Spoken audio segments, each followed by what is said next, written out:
This is a 2016, it's actually airworthiness certificate, calls it a mutt, but it was built by Sean Remus of RVbuilder.com out in Colorado. And it is an RV-4 fuselage and wings with the RV-8 tail. Has a 180 horsepower engine on it, the constant speed prop,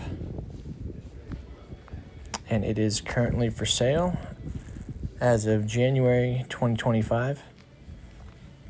We just finished the condition inspection earlier in January, and here's a little video of it with the walk around and the engine idling, and that's about it.